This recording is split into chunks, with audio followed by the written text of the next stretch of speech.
felt so good to see what we had in mind really executed, and that the people in the space really were able to experience that. Welcome to Multifamily Insights. I'm your host, John Casman, and I want to thank you for joining us for another great episode. If you are enjoying this show, give us some feedback and leave us a rating and review. We love to hear from you. It helps us, but it also helps other investors and listeners find this show. If you haven't done so already, make sure you hit that subscribe button so you don't miss an episode. We've got a great show today. We're going to be talking to Blima Ehrentreu. They say you're the average of the 5 people you spend the most time with. So if you want to grow as a multifamily investor, you have to spend more time with other multifamily investors. And an easy way to do that is to join our apartment investing mastermind group today. Just go to casmancapital.com and click on the mastermind button. Now, as a part of this group, you'll get access to expert trainings, group coaching calls, industry news and updates, as well as all of our webinars and workshops, including our 3-hour workshop on raising capital. Again, if you want to be around other multifamily investors that can help you scale your portfolio today and grow your network, make sure you're a part of the Apartment Investing Mastermind. Just go to casmancapital.com and click on the Mastermind button today. Blima Ehrentreu is the founder and CEO of the Designers Group. Now, she plays a pivotal role in shaping contemporary living spaces. The Designer Group's diverse project portfolio spans the residential and commercial sectors. And Inc. magazine ranked the Designers Group's number 15 amongst the top fastest growing private companies in the New York metro area back in 2021. Let's welcome to the show, Blima Ehrentreu. Thank you. So happy to be here today. Absolutely. Blima, I went over your bio at a very high level. Why don't you take 2 minutes and fill in some of those gaps? We started the firm in Toronto and have expanded our footprint. And because of that, we opened an office in New York and in Miami as well. And we're all about the impact that the designs that we work on can bring to the people who will be using the spaces. And we really believe that when we design with purpose, we're creating a better world. And that is the ethos of who we are as a brand. And everyone who is part of our team believes in it and is here to really make that happen for any industry that we're working on. How did you get into design? It's an interesting story. When I was in high school, my parents moved us across the street from the home that we grew up in and decided to gut and rebuild our entire house. So I was able to watch from across the street the entire process, starting with the demolition, seeing the foundation getting poured, and watching the walls going up and all the finishes and materials going in. And I found it to be extremely fascinating. And I believe that that was when I decided that a career in the building, construction, design industry was one that I wanted to pursue. When I finished high school, I went to college for interior design and graduated with a master's in interior architecture and design. And the rest is history. I partnered with a designer in Toronto. And what began as a 2-woman firm really manifested into something a lot bigger. And we have been working on incredible projects throughout the US and Canada. And we're just so passionate about the impact that our work has. I love it. You talked about, watching your home as a child, high school, moving across the street, watching that place get completely renovated. And that really sparked a passion for design and seeing what that could do for people living in it and what you could do for other people. You started this firm with a partner up in Toronto, and now you've been able to scale it and grow it. Let's talk about some of the projects you're doing. I know in the bio I mentioned from residential to commercial, but what are some of the projects you're working on today? So our first type of project was residential, and that's a space that we're very well set up in. We love helping people live their best lives and giving them that experience. But we're also heavily involved in the senior living and healthcare spaces as well as office. So we look at gaps in the industry wherever we believe that we can make an impact and we can make a difference. So how do you compare those difference, right? Let me say that differently. So from residential to senior living, healthcare, 3 really different types of industries, right? How do you approach the design process given the differences of what those residents and the folks living there will need? Our design process is the same no matter what the project is. And it's interesting because we believe that one of the reasons that our designs are so innovative and impactful is because we're working in different industries. And we can see how the different industries are working with different concepts and bring those aspects of design into other sectors. So, for example, when we're working on a healthcare space, during COVID, we worked on a string of urgent cares and we approached it from a hospitality perspective. Like, why, when you go to a spa, is getting a massage a high-end, luxurious experience or a facial? But when you're going to the doctor to get stitches or to check out a sore throat, that's an anxiety-ridden experience. And so over COVID, when so many people were going to urgent cares, that was a very nervous experience for people. And we said, let's bring in aspects from a high-end spa and give patients that experience. And it's interesting because at the first location, this was a brand, so there were many different locations that we worked on, and they had a grand opening with a ribbon cutting, etc. And I came to it and I heard someone say to someone else, like, hey, I feel like I'm in a spa. So I walked up to him. I said, does someone pay you to say that? That was literally our vision. And it felt so good to see what we had in mind really executed, and that the people in the space really were able to experience that.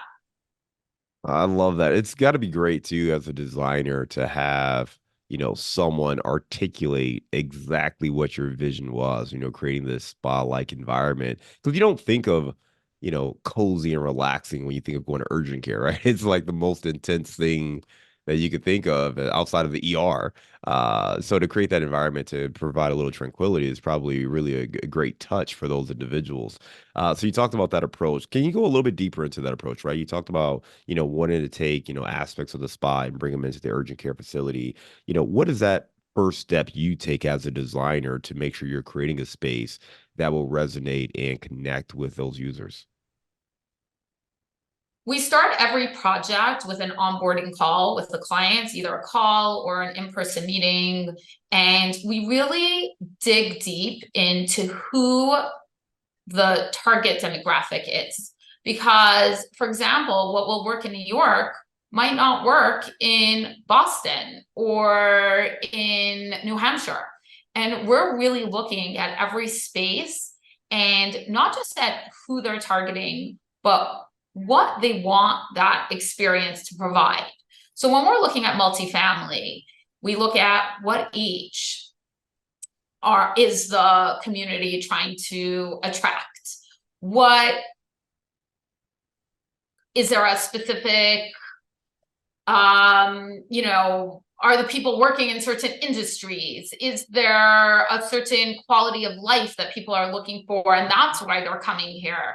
What the climate is there a culture? So there's so much that we look at, and then we really zero in to giving the residents that experience. So looking at amenities that we can bring in that they'll be happy coming home, looking at the units. Now when we're looking at unit design, we always want to create a space where people can work from home, as well as bringing that into the amenities, having a business center, a business lounge.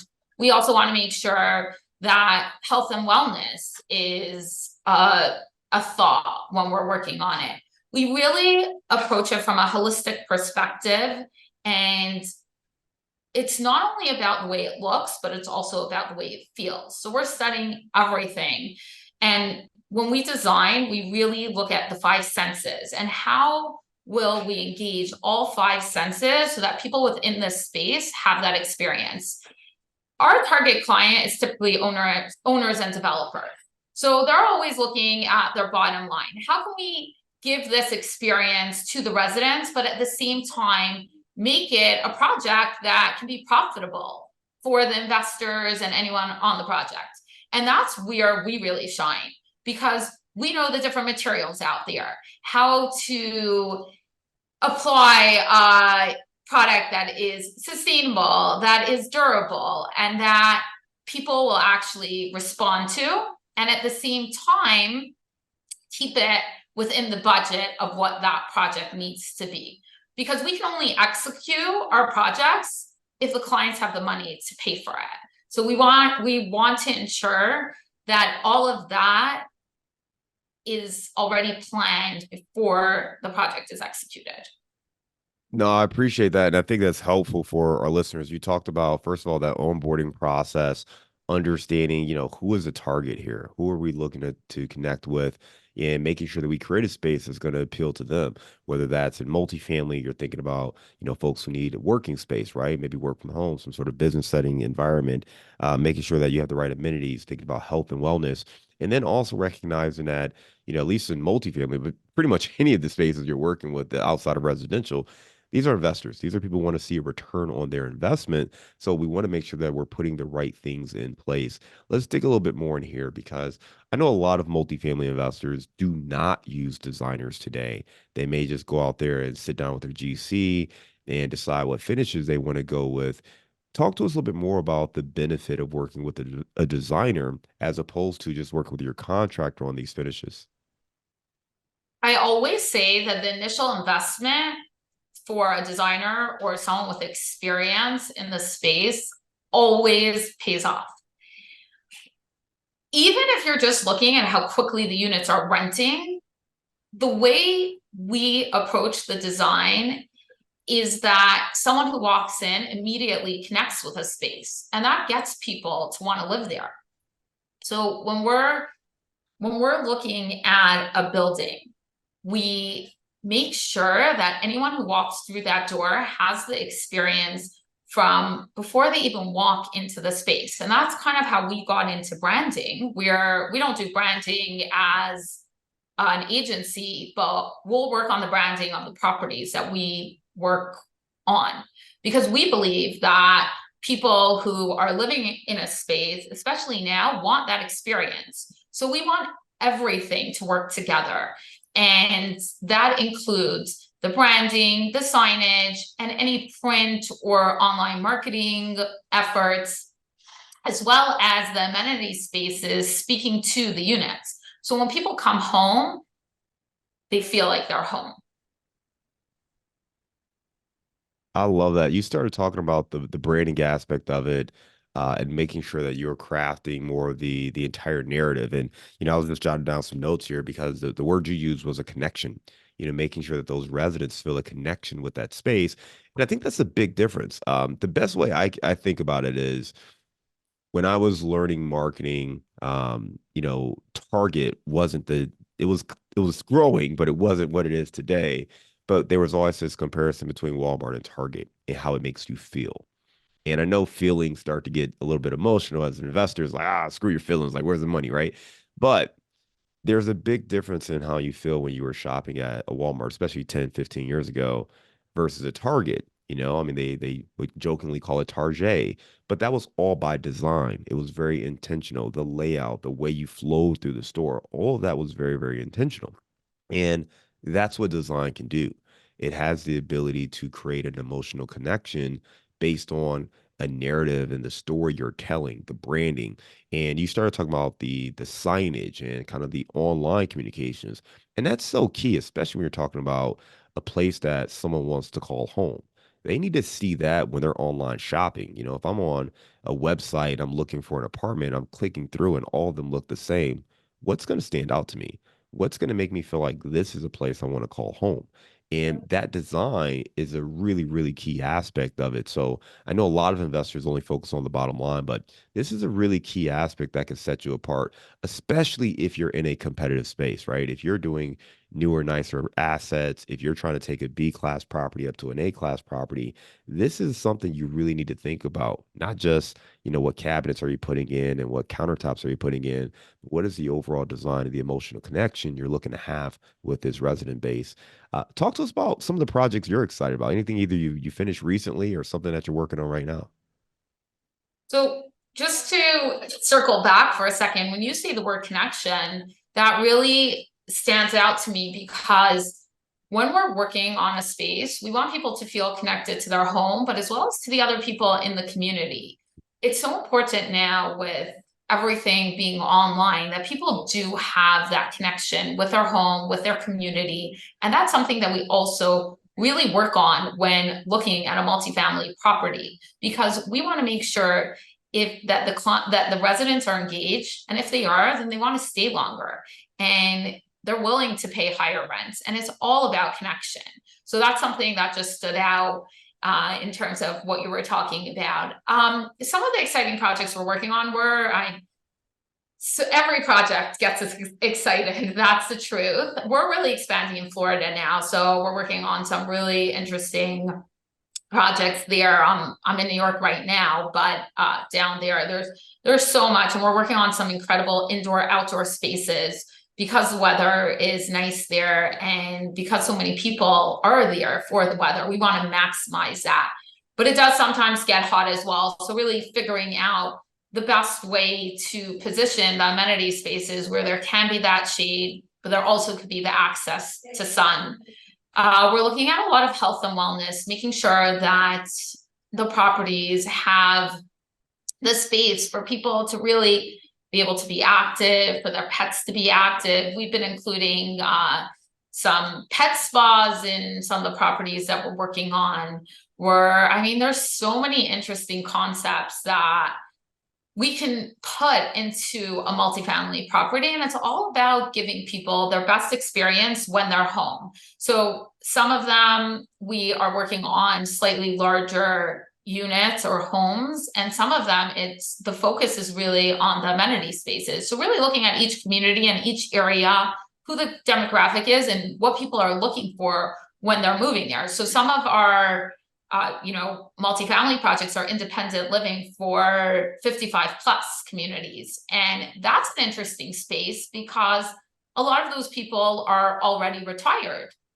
So what they're looking for is places for socializing. So we make like some interesting game rooms there where they can actually play games. So when you hear a game room, you sometimes are thinking of like bowling alleys and amenities like that, but we're also working on some great pool areas, and the sky is really the limit. And we love working with clients who think out of the box and are open to unique ideas. We worked on an outdoor theater idea where people can get together and watch a movie outside. So that was interesting because obviously they'll be watching the movies when it gets darker, but we had to create some sort of outdoor screen that wouldn't get ruined from rain or anything like that, but at the same time have the seating out there that everyone can kind of see the screen. So that was interesting. That was on an existing property,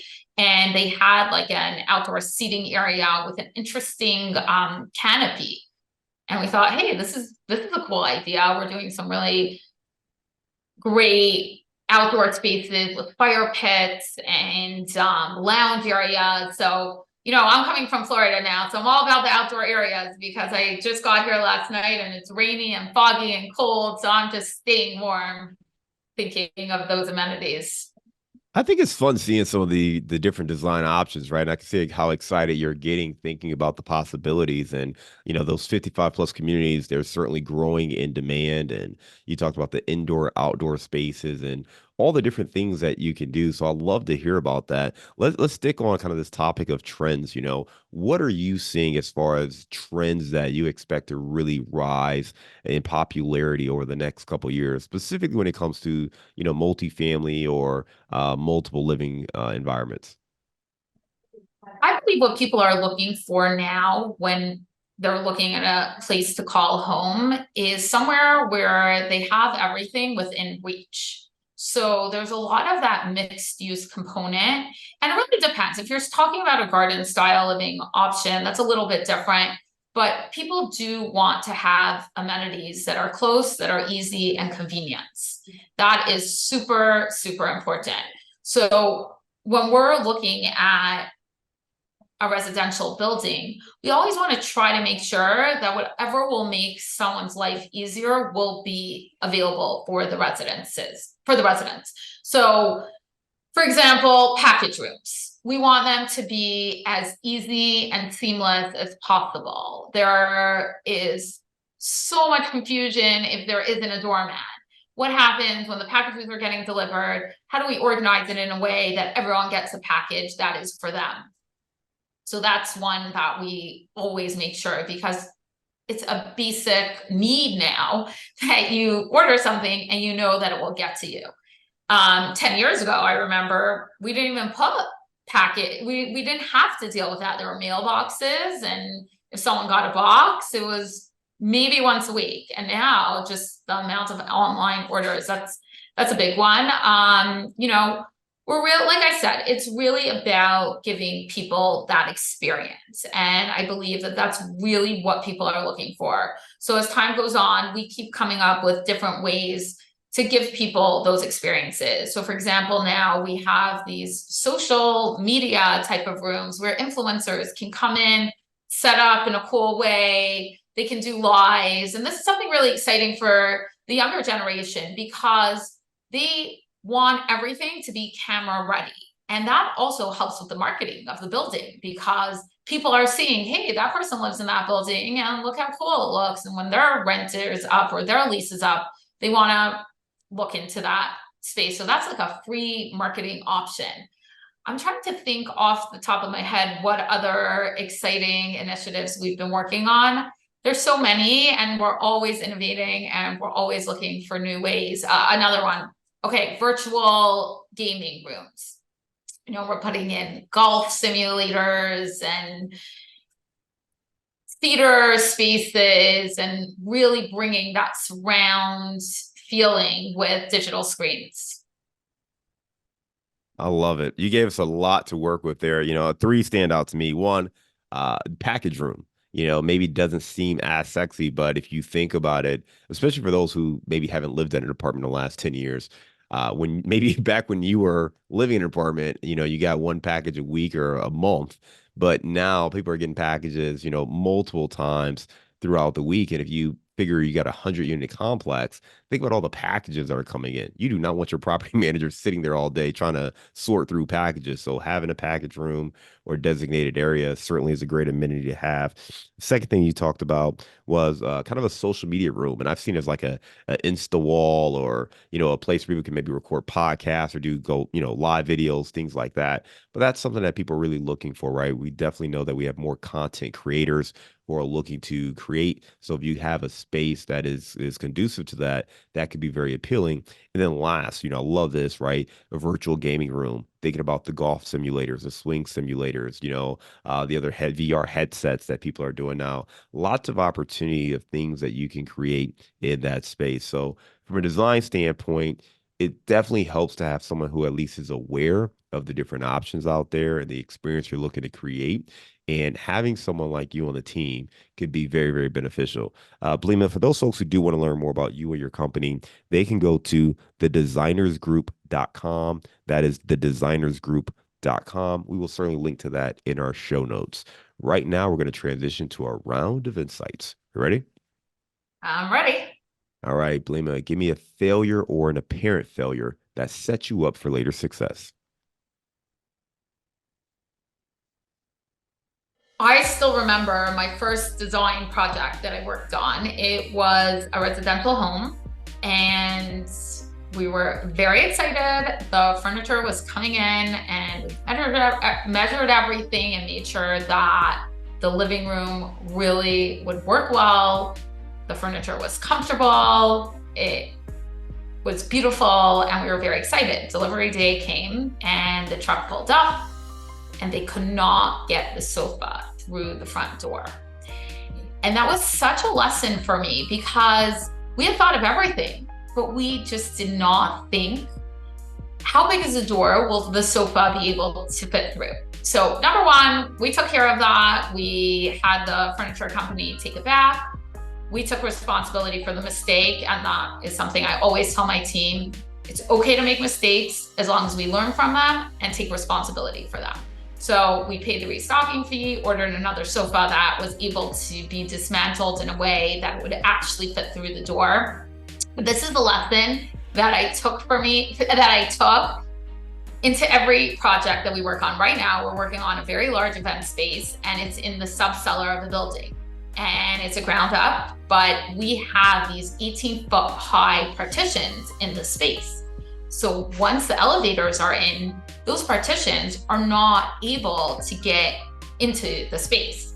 So I remember talking to the lead designer on that project and making sure that we need to know that those partitions will be in before the foundation is finished, before the windows are in, so we can actually get the partitions in. So it's all about learning from our mistakes, knowing that as designers, there's always what to learn from every single project, but taking those lessons and incorporating them into the next project, into the next thing that you're working on. And that's what I love about this industry. We're always learning. Give me a digital or mobile resource you recommend for your business. So we're all about VR tours right now. We are building out so many of the spaces for our clients to actually experience through a headset. You could feel like you're walking through the space. And we found it to be extremely valuable to bring clients on board, to bring investors on board, as well as the various vendors who are working on the project, so that everyone can be involved and everyone really understands what our vision is. And for us as designers, we're able to visualize something before it's built, but there's so many people who have a hard time with that.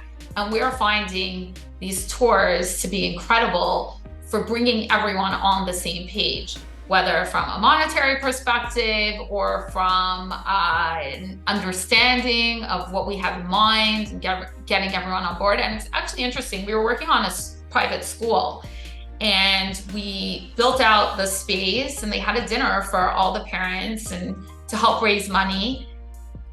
People put on the headsets, saw what the vision for the school was, and were so excited about sponsoring. They brought on so many more sponsors than they originally anticipated, just because people were able to get excited. They were able to visualize what we had in mind, and it really spoke to them because they knew that their children would be able to be in a brand new, beautiful facility. So I see that in the multifamily space as well. We do it all the time because people want to know where they're going to be living, how it's going to look. And so many people are buying or renting or leasing spaces and can't actually come to see the space, or it's not built yet. And this has the ability to really transform how we buy and sell spaces as well. Give me the book you've recommended or gifted the most in the last year. So I love Sheryl Sandberg's book. It's specifically about women in positions of authority and how she took Facebook and really transformed it as a company. And I believe that we have the ability to really influence the people who we work with and the spaces that we're working on. And that is a favorite of mine. But I love reading different design magazines to get inspo and really just see the different projects that real estate investors are working on, because there's so much to learn from every industry and every space. What's a daily habit that helps you stay focused on your goals? I would love to say it's a daily habit, but I'm not sure I get to it every day, but I really do enjoy swimming. I feel like it clears my head. Being active is so important. I love to swim, bike. Recently, I started walking a lot more. So it's really about staying active. And I always see that that's when the best ideas run through my mind, because we're not really thinking about anything, but you're just moving. And I found it to be extremely beneficial to stay active, stay healthy, and just stay healthy, basically. Give me your number one insight for great design. My number one insight would be to really keep your eyes open and learn from everything. I have found that I see inspiration in so many different spaces. Like, I'll be in a restaurant eating dinner and I look up and see something or hear something that someone's saying, or I'll be traveling and just see the way different people live or hear things that people say. And that to me has really been very inspirational, and really just keeping my eyes open. Hearing, learning, listening has been the best teacher for me. All right, you are in New York. I know you spent a lot of time in Florida as well, so I'll let you pick which place, but give me your favorite place to grab a bite to eat. My kitchen. Wherever that is. I'm not a huge cook at all by any stretch of the imagination, but anytime that I actually do make something, I love it. What's your go-to dish? That's a good question.